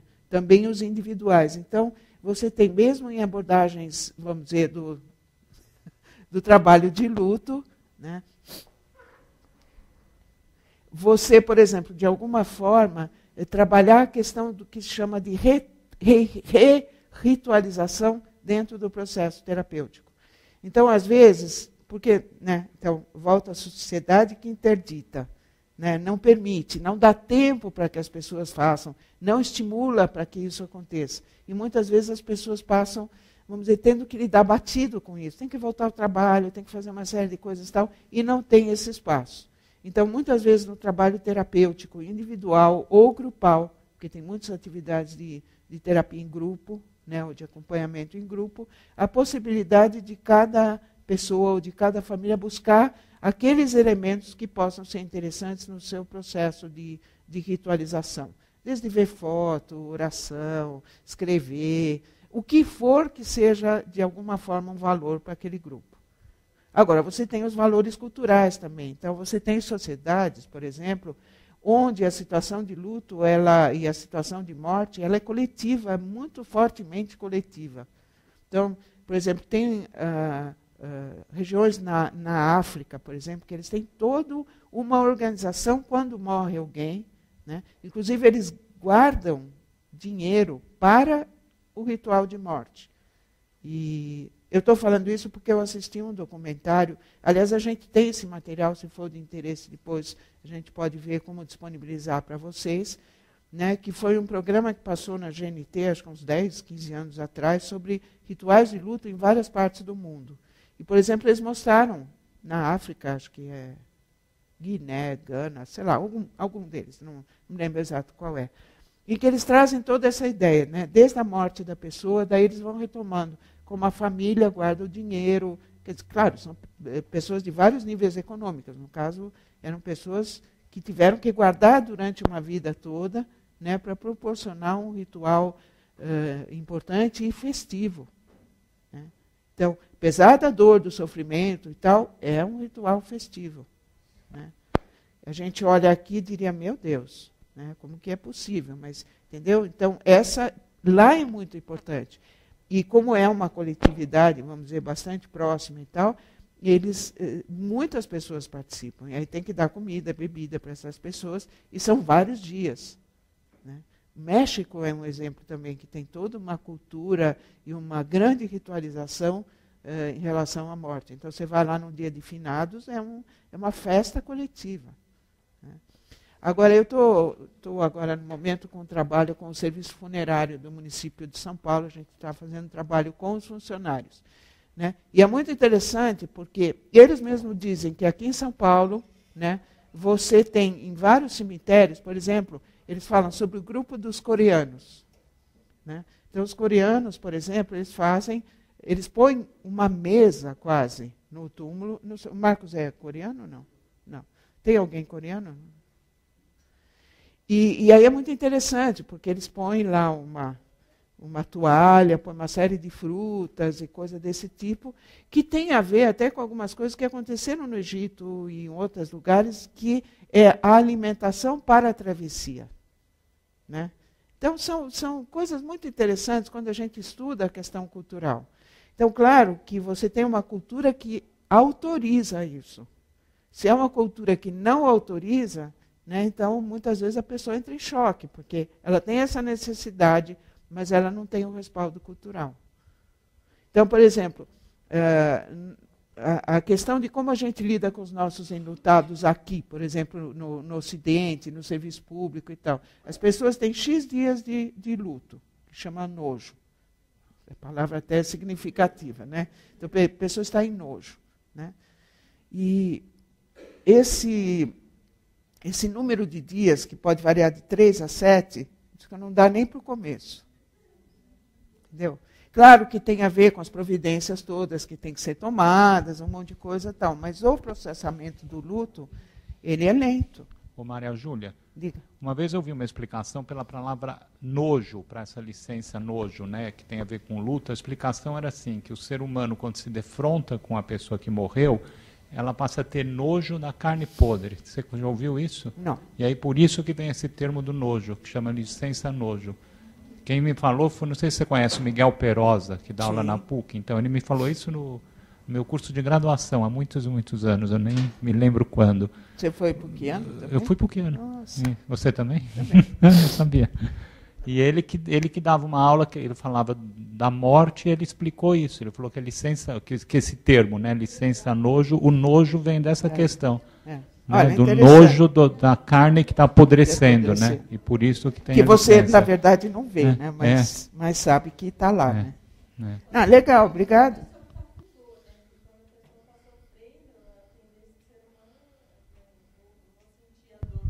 Ele dava essa explicação, que era pelo cheiro. Que eu tive um primo que faleceu e ficou uns dias, demoraram para achar o corpo, foi num acidente esquisito aí, e aí o serviço funerário não cuidou direito, o corpo começou a cheirar. Realmente é um cheiro horroroso de sentir, né? Uma coisa assim, um descuido, foi um absurdo que fizeram, né? E aí eu acho que faz sentido essa palavra, né? Porque é um cheiro que ninguém... E até tem uma questão que dizem, né, que nos velórios, né, acender as velas, as flores, é para não sentir esse cheiro, né? O cheiro do corpo, né? Tem esse sentido, né? Uhum. Interessante. Eu pensei que era mais pelo sentimento da dor e tal, mas legal, acho que um dado importante. Aliás, só uma curiosidade em relação aos velórios, né? O velório é um ritual importante, que é velar o corpo, né? E também um ritual de despedida, porque, enfim, a última vez, talvez, que se verá, principalmente quando é caixão com o corpo, né, aberto. Mas ele foi instituído, na verdade, porque antes não havia critérios muito claros de definição do momento de morte. Né? Então, muitas pessoas foram enterradas vivas. Hoje é o imaginário, né? Mas, vamos dizer, em tempos era isso. Então, o velório existia quando não havia certeza da morte, né? Porque aí haveria um tempo também para, se o corpo entrasse em putrefação, realmente era morte. Né? Senão, a ideia de sair andando do velório, que aparece hoje nos causos, né? Nas assombrações, novelas, contos, histórias, é história. Né? Mas já foi verdade. Tá? Então, os rituais são muito importantes. Agora, você vê, por exemplo, se você vai num velório, né, você vê que as pessoas não dão, muitas vezes, o valor a esse lugar, não dão respeito à família que está em processo, etc. E aí tem as piadinhas, aquelas histórias do velório. Principalmente na nossa cultura, onde a morte não é considerada muitas vezes como um acontecimento em que as pessoas também se confraternizam. Engraçadamente, no Nordeste, essa situação é mais presente. Né? Fazer aquela grande mesa de comida, aliás, as pessoas em várias regiões do Nordeste adoram, vamos dizer, recebem as pessoas sempre com muita comida. Então, no velório também, porque não deixa de ser uma visita de pessoas que estão lá para dar condolências, para, enfim, expressar os seus sentimentos à família enlutada. Então, mesmo em algumas regiões, ou mesmo no interior, você vai ter mesa de comidas no velório. Vai ter que vir o microfone para você. Venha. E espero que o microfone não iniba as perguntas, senão eu prefiro que não sejam gravadas.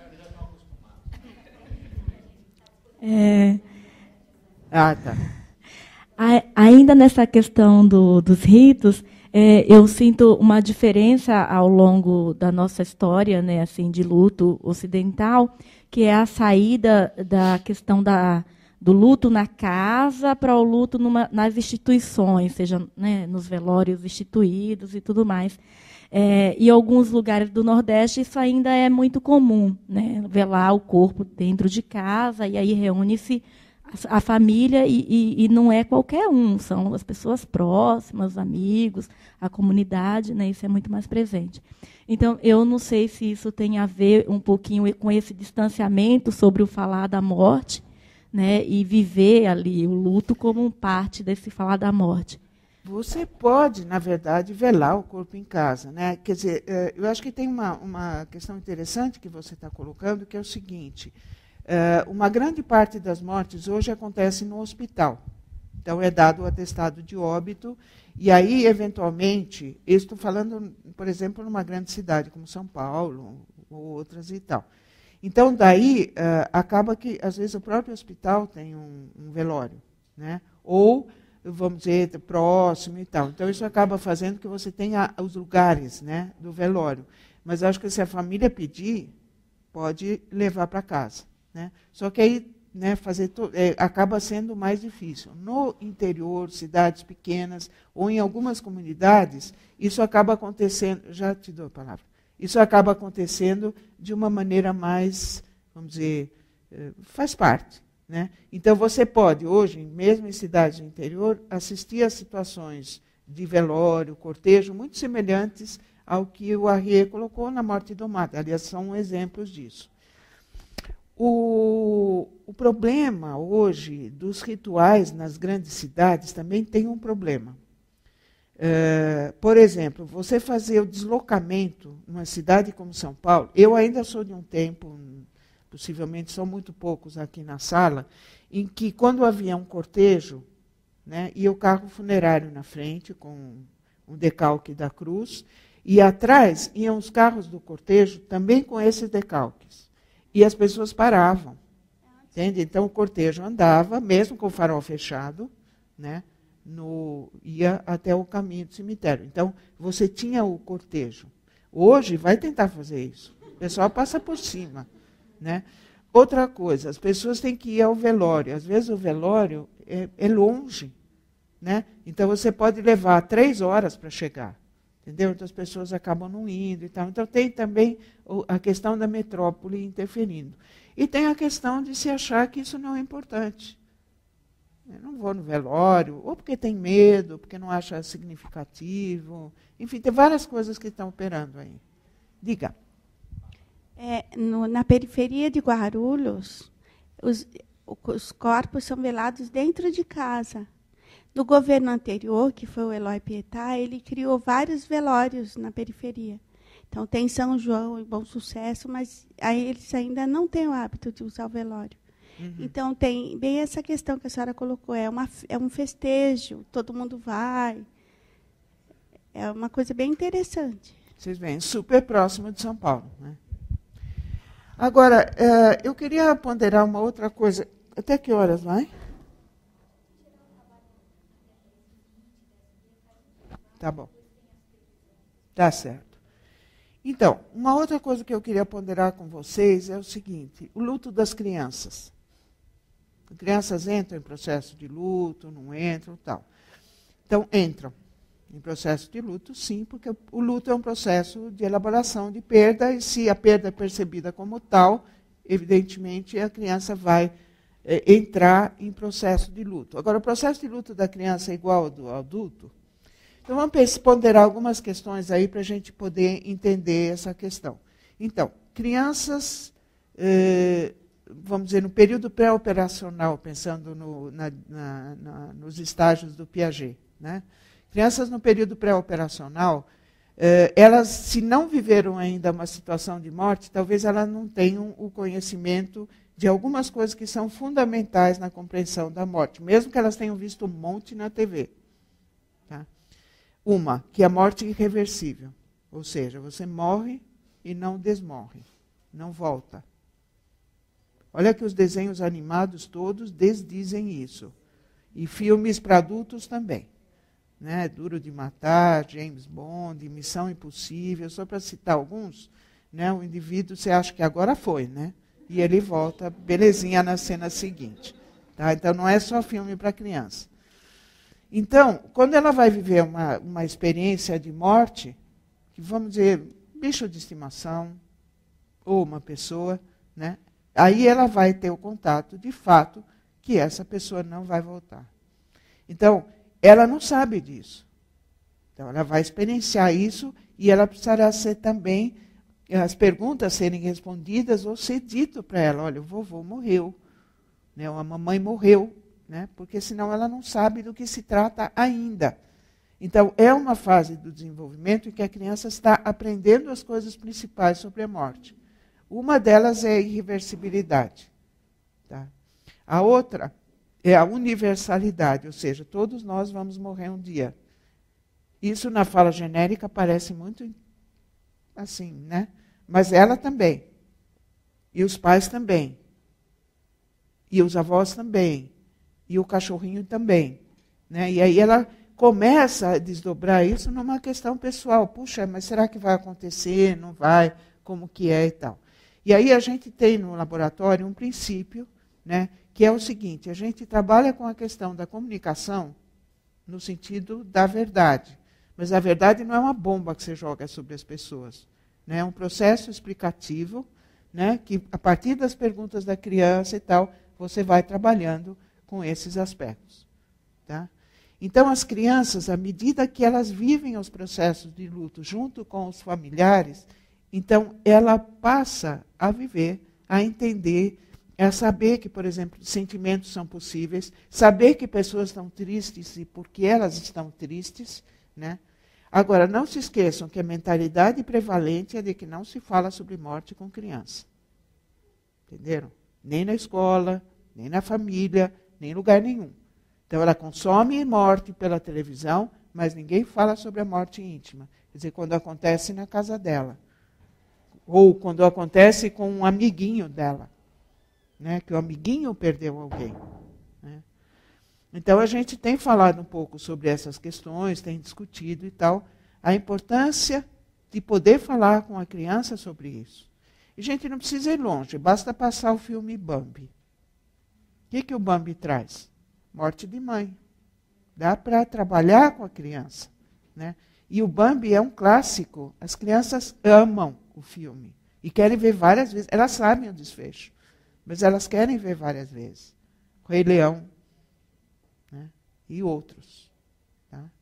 E vocês têm, hoje, uma vasta literatura sobre o tema da morte para crianças. Desde Rubem Alves, Ziraldo tem um texto maravilhoso, chama Vó Nina, 2 Razões para Não Chorar. Né? Clarice Lispector tem um livro sobre, que chama, acho que é A Morte do Peixe. Não sei se chama assim, mas é A Morte de um Peixe. Oi? Não entendi. A mulher matou o peixe. Tá? E assim por diante. Né? Desde, vamos dizer, literatura, livros mais didáticos, enfim. Existem vários materiais aí. A gente tem no laboratório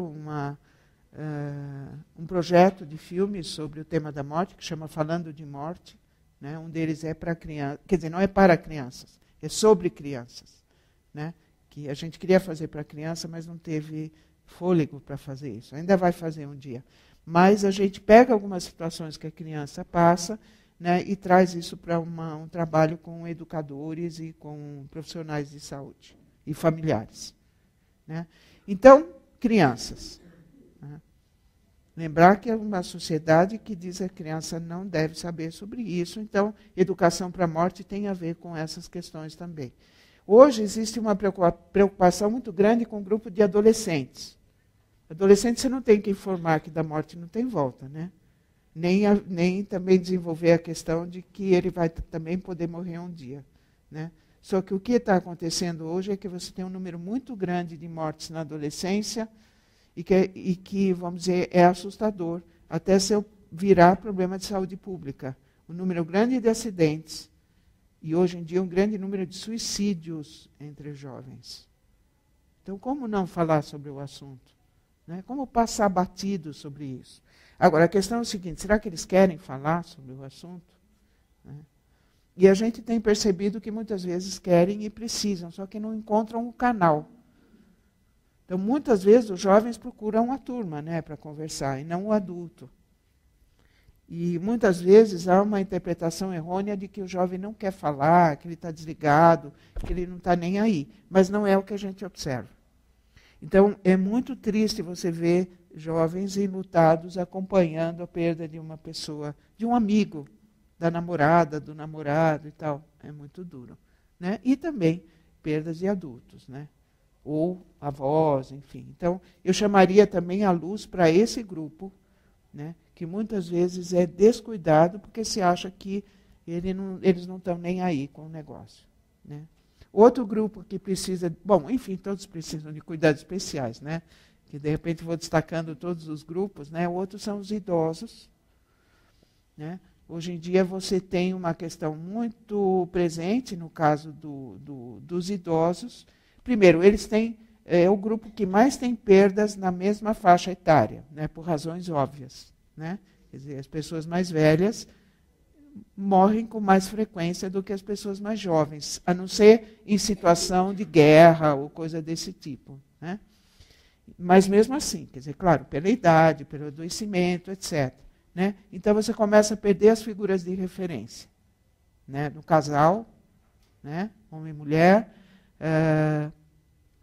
amigos, colegas, né?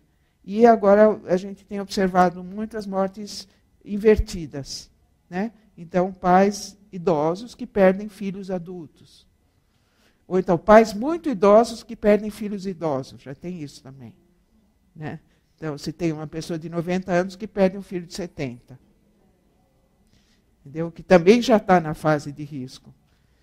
E aí você tem uma questão muito importante para trabalhar com esse grupo, que é toda a questão do envelhecimento, da proximidade da morte e das perdas múltiplas. Então, é um grupo que vive perdas múltiplas, né? Então, muito importante. E uma questão que a gente tem discutido, debatido um pouco, por exemplo, como é discutida a questão da morte numa instituição asilar de longa permanência. O que a gente tem observado que a tendência é banir o assunto, né? Você vai ficar com torcicolo aí. É banir o assunto, né? Porque velho não quer falar de morte, porque é melhor poupá-los do sofrimento e tal. Agora você imagina, você está muito próximo, né? Porque você tem idade e tal. Você está numa instituição, você tem seus amigos com quem você almoça, mesmo que não sejam amigos, vai, mas você tem lá o grupo e ninguém fala sobre isso. Morre alguém, ninguém fala sobre isso. Abre a janela aí. Não, acho que não era. Estava apertando lá, mas acho que não é, não. Ele estava tentando limpar a janela, mas acho que passou. Entenderam? Então, são algumas questões que a gente fica pensando. E eu acho que seria interessante abrir um grupo para conversar sobre isso, porque alguns realmente vão ficar enlutados, né? Porque são pessoas significativas e tal.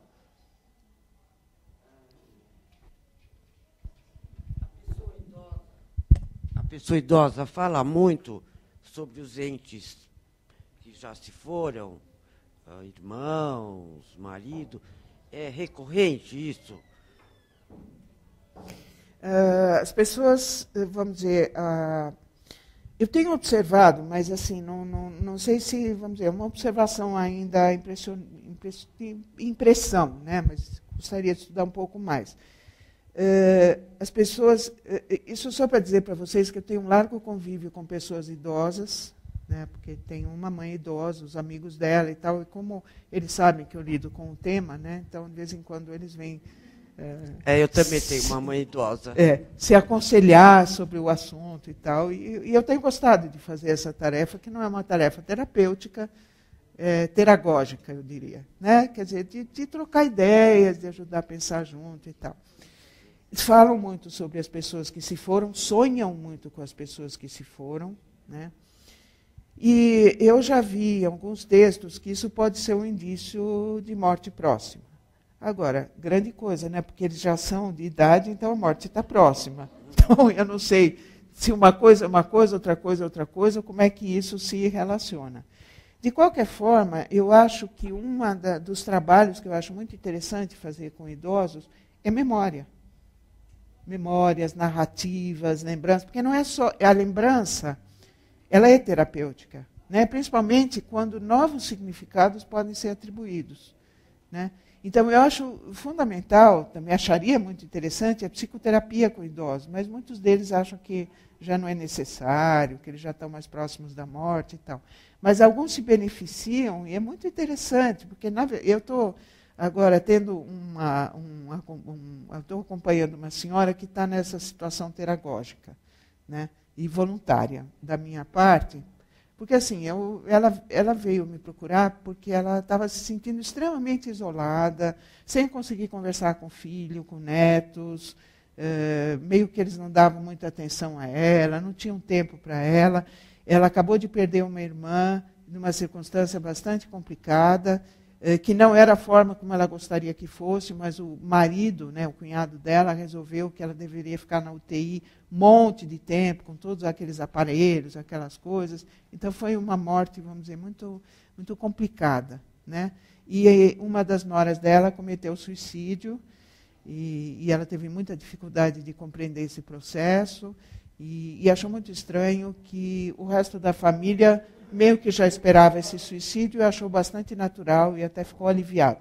Então ela ficou perdida no meio dessas coisas, e como ela sabia que ela ficou sabendo que eu trabalhava com esse tema, ela quis conversar comigo. Então a gente estabeleceu umas conversas que no meu entendimento eram preparações para ela ir para a psicoterapia, só que ela não vai.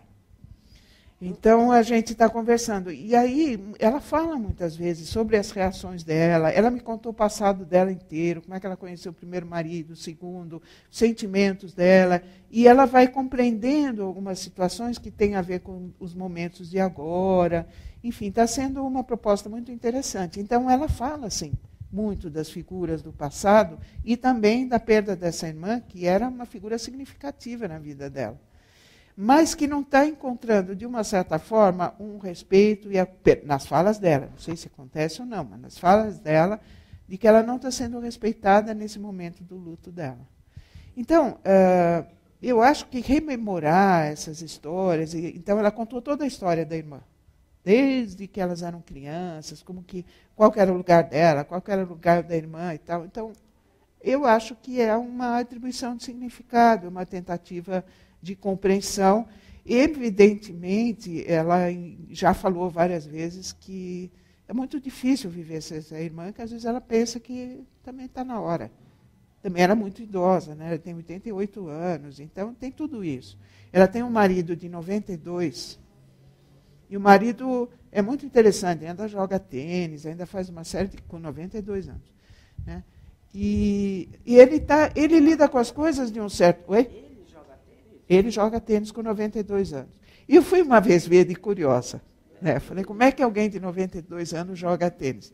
Eles ficam parados, todos eles. Né? E quando a bola cai na mão, eles rebatem. Né? Quando não cai, não rebatem. Tá?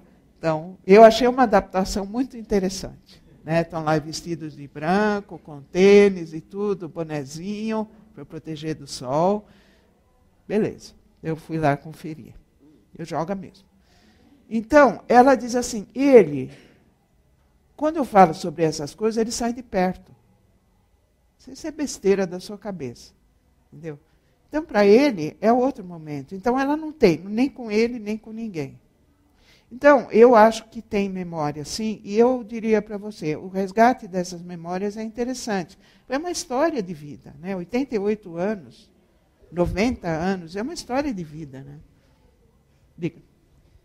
Que você falou que essa senhora ela estava encontrando dificuldade de falar com os netos, com os filhos, né? E eu estava lembrando também de uma instituição na época da faculdade. A gente fez um trabalho, né, num asilo, e a gente sentiu ali que as pessoas estavam mortas nesse asilo, né? A família se esqueceu deles, não visita nunca. E eles estão ali que nem zumbi mesmo, né? Eles assistem televisão o dia inteiro e, de alguma forma, é até uma forma de se proteger da dor, né? O estar morto, né? Uma anestesia. E é uma coisa muito impressionante, de até assim, é crueldade do ser humano, mas eu percebi isso muito, até em vivências assim, pessoais mesmo, né? De você chegar e gritar na orelha da pessoa, tá morrendo, e a pessoa ela não enxerga, não cai pessoa, a ficha. Assim, vamos dizer assim, ou familiar. Familiar, né? Então, muitas vezes, no caso, quando minha mãe estava para falecer, eu tentava trazer o meu irmão, ela vai morrer, ela, né? Vai morrer durante todo um tempo assim de doenças e tudo, vamos aproveitar enquanto está aí. Mas a hora que está na UTI, né? Não, ela vai viver, vai viver. E na hora que o médico chega, não, deu falência múltipla de órgãos. Não, vai viver, entendeu? Então, tem uma coisa assim do ser humano de negar a morte, né? É uma das fases também, e que eu acho que é uma coisa, a gente precisa se proteger da dor e daquilo que a gente não suporta, muitas vezes. Então, assim, tem uma coisa assim em todos nós, né, diante da morte, que você falou, né, os idosos, eu acho que eles acabam muitas vezes sendo se evita olhar para eles muitas vezes, e muitas vezes eles acabam abandonados justamente por assim, eu vou perder, isso dói demais para mim, então, né? Eu conheço muitas histórias, assim, e vejo muitas pessoas assim abandonadas mesmo, né? Acho que tem vários desdobramentos da sua pergunta. Um deles eu vou aproveitar para falar sobre um assunto que eu não falei ainda, que chama-se luto antecipatório. É uma das coisas que tem se discutido muito no processamento do luto, que é o luto que acontece antes do processo da morte. Porque o luto não começa depois que a pessoa morreu, ele começa quando ele tiver que começar. Né? Eu não gosto do termo antecipatório, mas ele é conhecido assim na literatura, então vamos lá usar esse termo. Então, por exemplo, muitas vezes no processo de adoecimento, quando se tem o diagnóstico, mesmo durante o processo da doença, já se instala um processo de luto, porque é uma perspectivação da morte, e o luto não se faz só por morte, né? Se faz por vários outros aspectos que não envolvem a morte. Separação, adoecimento, mudança de país, perda de emprego, e sei lá, e que outras situações significativas podem existir. Então, é um processo de luto, já no processo do adoecimento, e que o que se observou, que se você pode começar a trabalhar já os processos de luto com a família no processo do adoecimento, você pode, eventualmente, ajudar no processo posterior do luto. Então, mas para você trabalhar o luto antecipatório, isso que você falou, quer dizer, a perspectiva da possibilidade da morte tem que ser contemplada, né? E, vamos dizer, numa sociedade que interdita, e nas pessoas, etc., é uma coisa a ser trabalhada. Então, isso pode acontecer, mas também é um momento em que se pode trabalhar com isso. Então, por isso que eu tenho dito que uma das coisas que a gente precisa desenvolver com urgência nos hospitais é o trabalho familiar na instituição hospitalar. Né? Quer dizer, permitir que o processo de luto, que isso seja conversado, que isso seja acolhido, cuidado tal, durante o processo de adoecimento, é extremamente importante. Né? Quer dizer, tem que haver uma disponibilidade dos familiares para isso, e aí as famílias podem ter disponibilidades diferentes. Então, você já deve ter estudado aqui a abordagem sistêmica, maneira como as várias pessoas da família se colocam e tal. Nem sempre está todo mundo no mesmo platô, né? Algumas pessoas estão mais envolvidas, outras estão menos. Enfim, você tem vários processamentos ocorrendo aí. Então, eu acho que são dois momentos, né? Um de disponibilizar para os familiares, né? É outra preparação dos profissionais para fazer isso, né? Para sentar com a família, conversar a respeito e trabalhar o luto antecipatório. Já as perdas da doença e todas as circunstâncias que se colocam. Então, o luto antecipatório é uma questão importante. A negação é um mecanismo de defesa muito interessante. Agora, quando ele persiste, ele tem os seus danos, como todo mecanismo de defesa. Então, enquanto você está só na negação, né, a coisa não caminha. Agora, você tem vários momentos dentro do sistema familiar, né, que precisam ser trabalhados. Agora, a tua questão tinha um outro desdobramento que eu acho que é interessante a gente pensar, se não agora, talvez em algum momento, por que as instituições de longa permanência que estão se desenvolvendo cada vez mais, elas matam os seus residentes, né, que eles se tornam zumbis, pessoas sem vontade, sem desejo. O quanto que numa das pesquisas aqui que eu conduzi, aliás, não, era um trabalho de iniciação científica. Foram feitos 2 trabalhos de iniciação científica em asilos, em instituição, agora chama assim, né? Instituição de longa permanência para idosos. Numa das instituições, houve até uma possibilidade de entrar com um filme que fala sobre a morte, que é um filme também do nosso projeto, que foi acatado pela diretoria, a possibilidade dos idosos conversarem, irem assistir o filme e tal. E foi muito interessante a maneira como os idosos e os funcionários se apropriaram desse lugar. Né? Alguns realmente aproveitaram, puderam falar sobre isso, etc. E funcionários também assistiram, falaram, refletiram sobre a importância, não sei o quê. Então, era uma instituição mais aberta nesse sentido. Mas era uma instituição de vocação religiosa, e aí, vamos dizer, a ideia é que tem uma coisa depois da morte, uma continuidade e tal, isso é a filosofia que impera lá. mas se alguém quisesse falar sobre o assunto, havia abertura.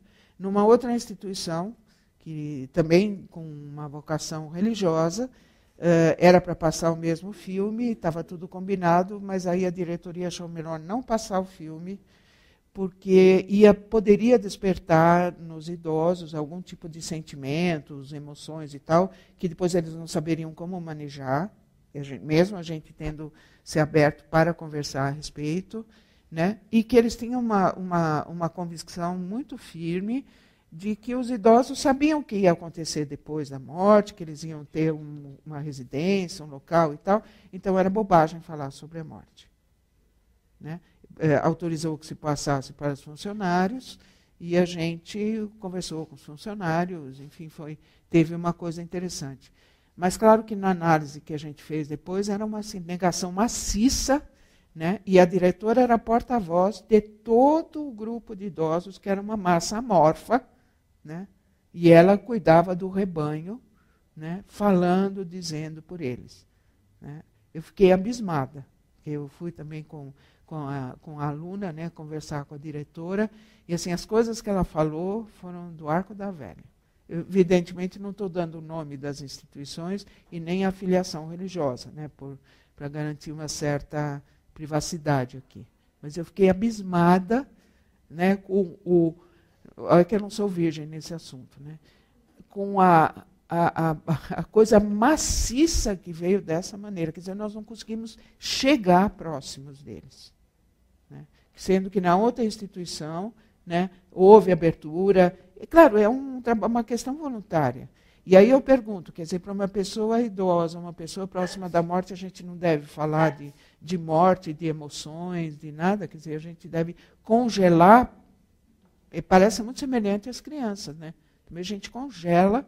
Porque, agora, a outra coisa, claro, vai despertar sentimentos que precisam, talvez, ser cuidados, olhados. Mas a experiência que mostra que quando você senta perto de um idoso, né, muitas vezes ele conversa e o assunto é esse. Pode não ser, mas pode ser esse. Gente, eu acho que a gente está chegando também aí no horário que vocês costumam... Eu queria falar só mais um tema. Tá? E aí a gente vê se a tua pergunta... É uma pergunta? Na verdade, assim, eu fiz 2 trabalhos de iniciação científica na área do idoso. Tá? 2 trabalhos na área de iniciação científica que tratava do idoso, e aí foi meu tema de pesquisa até o ano passado. Né? Trabalhei com idoso muito tempo. E aí eu fui pesquisar a diferença da forma de tratar essa questão do chegar à morte em diferentes culturas. Né? O idoso, que é aquele que está chegando no momento de morrer, e tem uma diferença muito grande no nosso modelo ocidental, né? E também o que vem acontecendo ao longo da história. Né? A Simone de Beauvoir ela trabalhava um pouco essa questão dos idosos na perspectiva um pouco até negativa, na minha opinião, mas ela traz Simone de Beauvoir. E aí ela vai trazer vários contextos sobre essa questão, mas a gente percebe isso que ela trouxe, por isso que eu pedi para comentar, né, que não é só nas instituições, não, nas famílias também. Né? E aí tem muita ligação com a questão de como que a gente olha para o idoso, que aí tem outros que não cabe aqui, claro, mas que tem muito a ver com essa questão de que o idoso está no fim da vida, é pouco produtivo, e, enfim, né, não é alguém que vai fazer grande diferença aí. Né? E isso é uma cultura ocidental, né, a gente vê. E aí a gente vai ver uma diferença muito grande em relação da morte do idoso e da morte do adolescente, por exemplo. Né, do jovem, no caso, né, do jovem de uma forma geral. Então, eu trouxe um pouco isso, eu acho que na segunda aula vai ter mais possibilidade, porque é algo que foi bastante identificado. Tá. Eu só queria fazer uma pequena ressalva, gostaria de defender a Simone de Beauvoir, porque eu acho que a obra dela é muito importante, embora ela tenha uma visão um pouco... Em alguns momentos ela traz uma situação um pouco trágica, mas é uma obra que vale a pena ler. Agora, eu queria falar ainda Hã? Chama A Velhice. É uma obra primorosa. Né? Mas ela faz um estudo cultural também, tem coisas muito interessantes na obra dela. Bom, eu sou uma fã dela, então também posso estar um pouco enviesada. Eu só um último assunto que eu queria falar, claro que o assunto não se encerra aqui, porque a gente tem segunda parte, mas só para a gente pensar algumas coisas. Um outro assunto que eu queria falar bem rápido para vocês é sobre o luto não autorizado. Então, lembra que eu falei para vocês, para ver a expressão do luto, manifestação, esse luto tem que ter uma certa autorização ou uma autorização das pessoas em volta, dos familiares, da sociedade e tal. Já vimos que a nossa sociedade, de alguma forma, interdita, dificulta e tal. Mas tem algumas situações que tornam-se ainda mais difíceis. Quando, por exemplo, a relação não é reconhecida. Então, o exemplo clássico são os amantes. Né? Então, você tem um casal e um amante, ou uma amante. Né? Então, o cônjuge, homem ou mulher, está autorizado o luto, o amante não. Principalmente se o amante não era reconhecido como fazendo parte da relação. Então, o amante sofre muitas vezes, né, terrivelmente, talvez até mais ligado com o familiar, mas não tem o seu luto reconhecido porque a relação não era conhecida e porque existem todos os estigmas nas relações triangulares. Uma outra situação que, por exemplo, há o luto não autorizado quando a perda não é reconhecida. Né? Então, por exemplo, um exemplo clássico é uma gestante que sofre um aborto. Mas nem nasceu. Né? Então, muitas pessoas não reconhecem o enlutado porque, na verdade, não reconhecem a perda. É claro que, vamos dizer, a gente aqui que é do bem, né, vai entender que, claro, há uma vinculação muito forte na gestação e, evidentemente, o bebê perdido tem todo, vamos dizer, uma energia relacionada aí. Então, é um outro exemplo. Tá? Uma outra situação que é bastante frequente, por exemplo, é a perda por situações estigmatizadas. Né? Então, doenças com forte estigma já não é mais o caso, ou talvez menos o caso, mas foi durante muito tempo a questão da AIDS, né? Que, vamos dizer, se reconhecia ou pela relação homossexual, ou pelo uso de drogas, ou por qualquer outra circunstância, que essa pessoa estava buscando a morte, portanto, ela não deveria ser, vamos dizer, não se deveria chorar o morto. Né? Uma outra situação que a gente tem estudado com bastante frequência é o luto dos profissionais que perdem seus pacientes, tá? Que sejam de área clínica, que sejam da área da saúde mental. Né? Porque os profissionais têm um preparo, né, e eles não deveriam envolver com seus pacientes. Agora, pergunto nós, psicólogos, psicoterapeutas, se a gente conseguiria não fazer um trabalho psicoterápico sem se envolver. Né? Então, são alguns pontos, só queria falar que são elementos complicadores dentro do processo. O luto por suicídio é um dos lutos mais complicados que tem. Se houver interesse, eu posso falar um pouquinho mais na segunda parte da aula. O assunto é vasto, vocês veem que não acaba nunca. Né?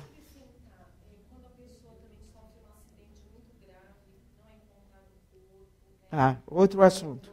Podemos falar na segunda parte? Então, vou anotar aqui para não esquecer. Além do caso.